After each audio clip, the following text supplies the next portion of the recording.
Hi there, welcome to The Basic Stroke, which is episode 2 of these introductory courses and whatnot, and just introductory free lessons on my group Shall I Ball Run. Today we're looking at the basic stroke, and the basic stroke we're going to do is going to be practiced without the stick, so just with your hands, so you get used to your mind and your muscle memory, because your muscles contain a type of intelligence.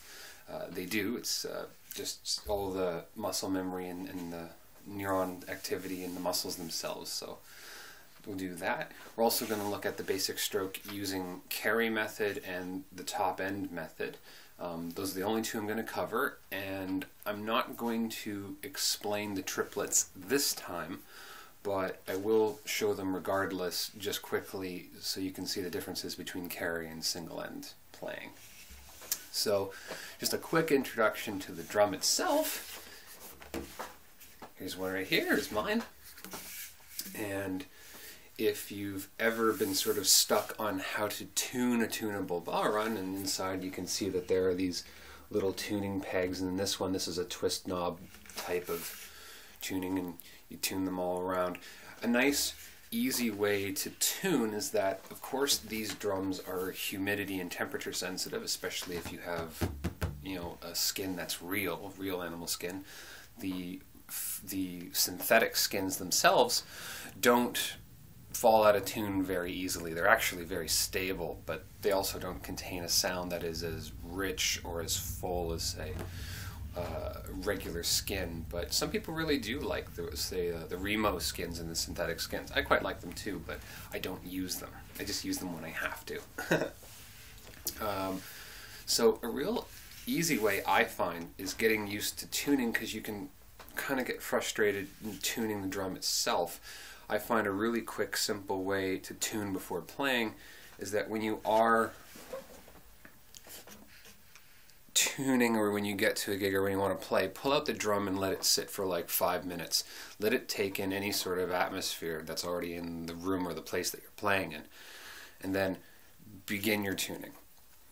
And what I find is that if you just relax and let the actual mechanism tighten to the point where it goes, nope, not much farther, even though you could turn it quite a bit farther, stop and just tune every single one of those according to how much resistance is being pushed back onto that tuning peg.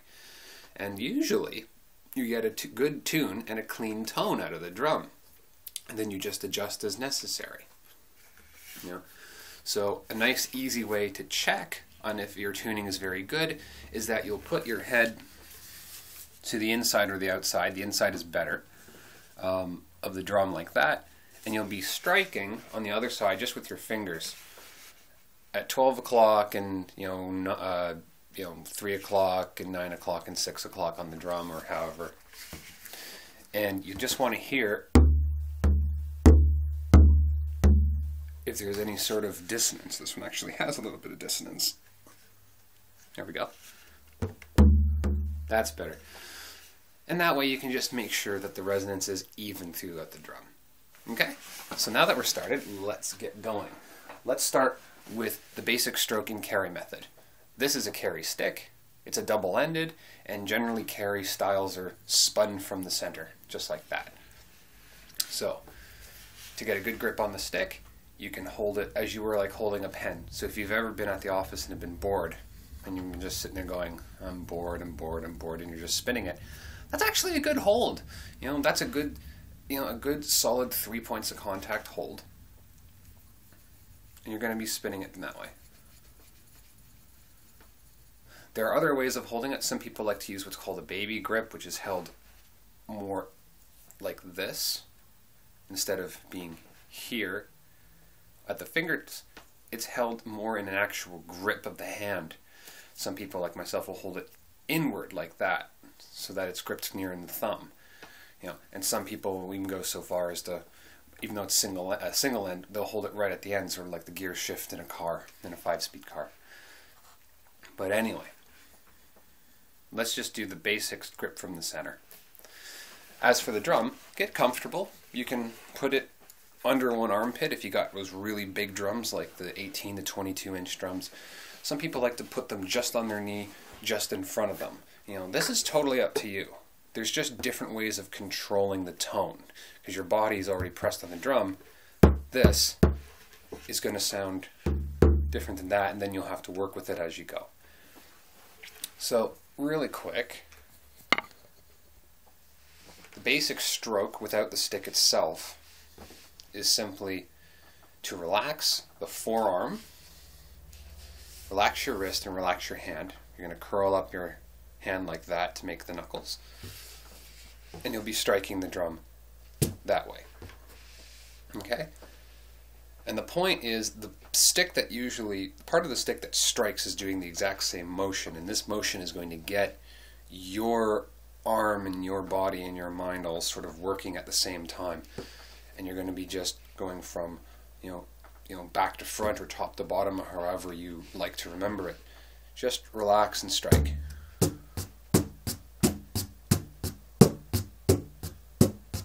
Just like that.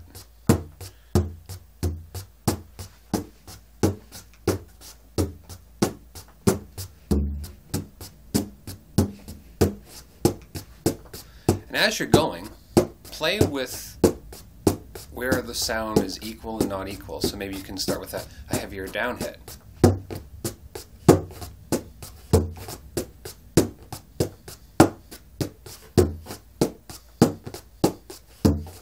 Or maybe the reverse.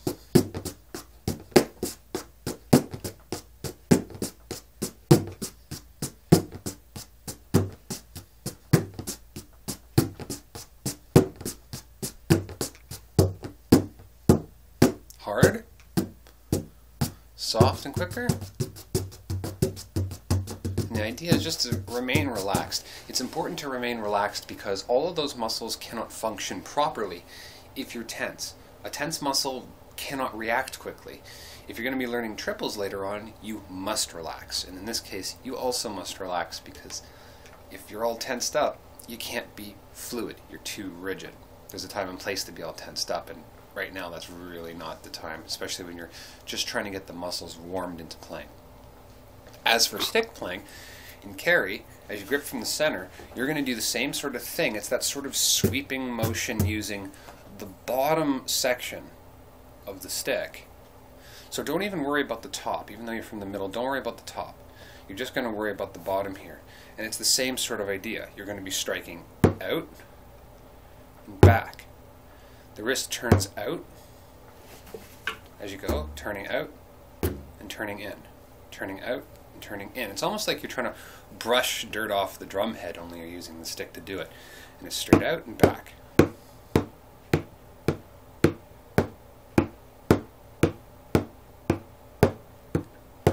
And as you go, try to get the downstroke and the backstroke to be as close in sound as possible,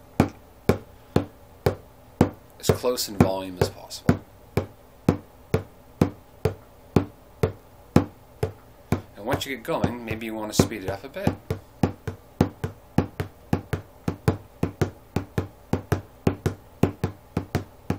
Maybe you want to speed it up to make it sound like you're actually playing in a group. And experiment with it. You know? Again, get used to playing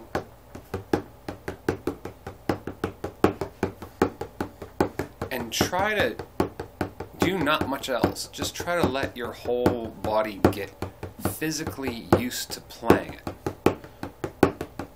Because eventually you want this to be so second nature that you're not thinking about it. It just happens. And then you can start playing with the opposite hand. The opposite hand is controlling the tone.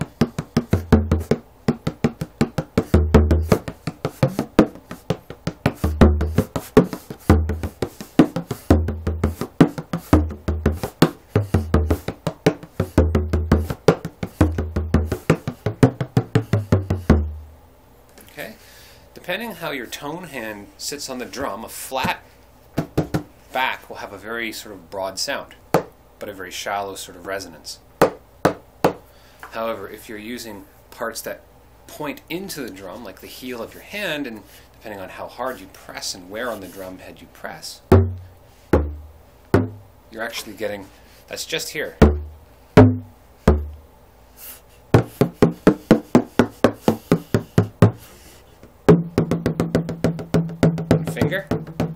One finger at the center.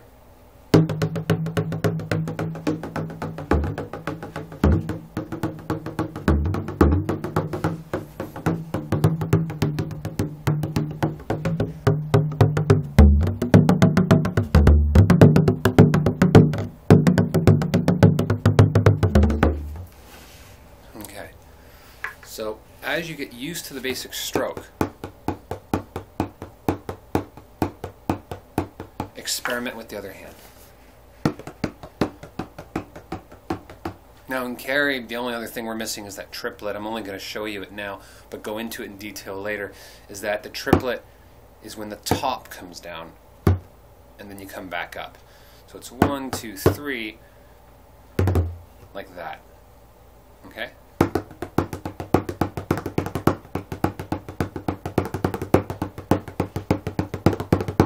Okay?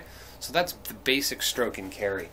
In top end, or rather in single end style, it's sort of playing, the stick is normally not counterweighted, or maybe it is counterweighted, but the important thing is that the fulcrum's off center, quite a bit off center. In this case, my stick here has a little blue weight here for off centering, and the stick goes like that. And remember how we were getting used to this? Same idea. This is the exact same strike as in carry. The only difference is that you got a longer striking end. Same idea. Some people find this a little bit easier because they naturally like the off-weighted sticks.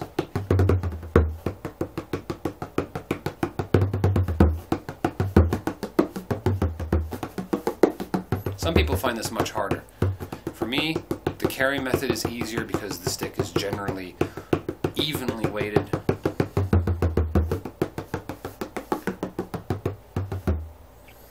I find carry generally easier to control as well because there's almost an equal amount of force behind the hand as there is in the front part, or rather the top and the bottom of it.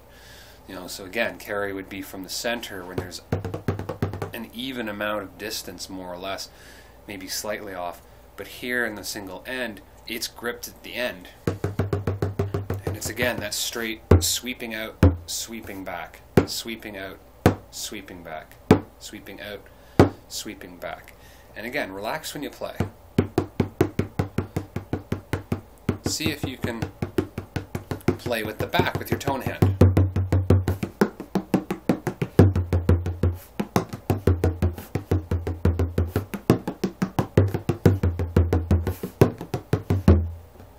Give it a shot. Nice thing about the single end style is that you can get a lot more speed going on, and you can impart more effect with less force. Carry, you usually have to impart a lot more effort in the turning. However, carry has a lot more control versus the single end sort of thing. So the single end stick, if you're finding that this is too difficult, stick to the carry method. And if you find carry method a bit sort of strange and not natural to maybe how your body moves, try the single end style. There are other modified versions of single end. Tommy Hayes has one where he's actually gripping it exactly like they do in carry, only he's using a long top and he's striking with the top, and his back and forth stroke is like this. And that's, that actually some people might find that more natural. I don't find it as natural. To me, it makes more sense to go along the lines of a spinning wrist rather than a flicking back and forth motion. But everyone's body is going to be a little bit different, and everyone's body is going to talk to them a little bit differently. Okay? So those are the basic strokes. The last thing I want to finish off with is, if you're brand new and you haven't bought a drum yet and you're asking, well, what's a good size for a drum and how much should I be paying for? You know what, there are lots of different prices out there. The best thing I would do is jump on the Bowron Facebook website, ask people like Mike Quinn, ask people like Will Vogels, ask people like Christian Hedvigshek. Try to ask them, if I'm so tall and so big, what's a good size for me, and also what kind of sound do I sort of want? price range, you're going to be looking anywhere from about $250 to maybe, you know, 400. Well, 400 would be quite generous, but around, you know, the $350 mark, $400 mark, if you really want to just buy a good standard drum. But for actually sizing, this is what I find is useful. So an easy way for me to size, to get a good universal size, is hold your hand straight out in front of you and your arm straight out in front of you, and curl your fingers inward. The drum, see, I have a little 14-inch drum, so my reach is way too long. But if I was here, I should be able to grasp it and relax my arm at the same time. So for me, when my arm goes straight out and I grasp and relax, usually 16 and 15-inch drums are the most universal for myself in my span and my reach. However, when it comes to the depth of the drum, which does affect sound a little bit, you know, some people like to have, and this one being a 6 inches quite deep, you know, like to have a 6-inch deep because they can hook onto it better. Some people like a very thin 3 or 4-inch drum by comparison because they're able to, you know, hold it under here a little bit better. They find that this is awfully bulkier, that it sticks into the pit of the arm. Some people don't like that. And then some people like to adapt to their instruments. I happen to have a few drums that are different sizes and types. I like to adapt, so I like to see where my body likes to adjust to that. Okay? So, quick recap, you know, we did the single end introduction, we did the carry introduction for the back and forth hits in the basic stroke, and the last thing is we talked a little bit about the drum, and we did the little warm-up using the wrist and the fingers. You know, stay relaxed, stay calm, and try not to tense up. You know, if you're tense, you're not going to be relaxed, and you can't be fluid without being relaxed. And lastly, if any of this stuff is brand new to people and you're finding that all of this is all really strange, don't worry about it. It's normal. Your body will learn. The more you actually burn that muscle memory into the body, the easier it's going to be for you down the road. It just takes time. It just takes practice. And you will eventually get it.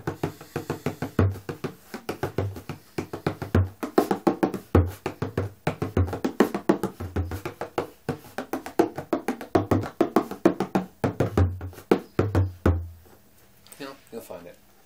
In the next episode, we're going to talk more about the tonal hand and stuff that you can do on the back of the drum using this hand and other exercises that do with that.